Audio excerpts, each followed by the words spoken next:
আলাইকুম বাংলাদেশ, সবাই কেমন আছেন? আশা করি আল্লাহ সুবহানাহু ওয়া তাআলা সবাইকে ভালো রাখছেন। আসলে ভাই আপনাদের সাথে শেয়ার করার জন্য চলে আসছি। একদমই সত্য কথা, কোনো মিথ্যা কোনো কথা না। আমার ফ্যামিলিতে যে ভাই বন্ধু আছেন তারা আমার চেহারাটা দেখে বুঝতে পারতেছেন। আসলে আমি মেন রোডের পাশে আমার বাসা, এখানে আমি বিজনেস করি।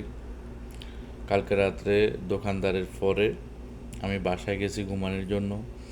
খাওয়া দাওয়া করে যখন ঘুমাইলাম, রাত্রে 2টা কি 2:30 পুলিশ চলে আসছে রুমে। অনেক গাড়ি।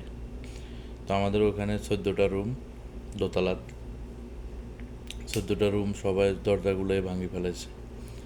ভাঙি সবাইরে গ্রেপ্তার করছে। গ্রেপ্তার করে আপনার মক্কার বাইরে নিয়ে রাখছে। এদেরকে জেলখানাত নেয়নো, জেলখানাত রাখেনো, এদেরকে মক্কার বাইরে জেলখানাতে নিয়ে রাখছে। জেলখানাতে না, মক্কার বাইরে নিয়ে ডালে দিছে, কইছে যে ঈদের পরে আসে ঢুকার লাই। তো পরবর্তী ওখানে যে আমার যারা রুম পার্টনার এদেরকে ফোন করার পরে যে তোরা কোথায় আসত কী আসত, তো পরে এরা বললো আর কি যে আমগরে কিলো আশারাত ছাড়ে দিছে। কইছে যদিও ঢুকে ঈদের হরে, এখন আর বর্তমানে মক্কার ভিতরে ঢুকা যাইত না। তো আপনাদের দোয়া, আল্লাহ সুবহানাহু ওয়া তাআলা আমাকে বাঁচাইছে। আমার নিজের আকামা আছে, দোকান আছে, তারপরেও এরা আমার আকামা চেক করার পরে যে বলতেছে যে গাড়িতে ওঠার জন্য। তো আপনাদের দোয়া আমি এদের চোখে একটু আড়াল করি, আমি অন্যদিকে চলে গেছি, মানে অন্যদিকে সাধারণ মানুষের মতো চলে গেছি।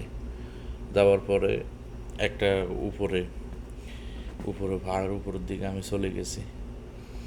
চলে যাওয়ার পরে ফজর নামাজের ওক্তে ওখান থেকে বাইরে আমি আমার এই ছোটো ভাইদের বাসায় চলে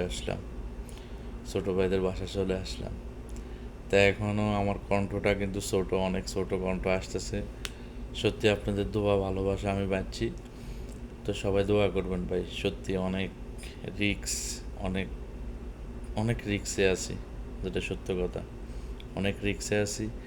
এটা হজ অন পর্যন্ত, মানে এরা চাইতেছে যে পুরান লোকেরা যৌতুক হজটা না করতে পারে, নতুন যারা এরা যৌতুক সুন্দরভাবে হজটা করতে পারে।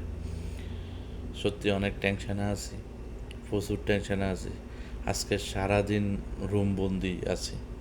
তো চিন্তা করলাম আমার ফ্যামিলি যারা আছেন তাদের সাথে একটু শেয়ার করি।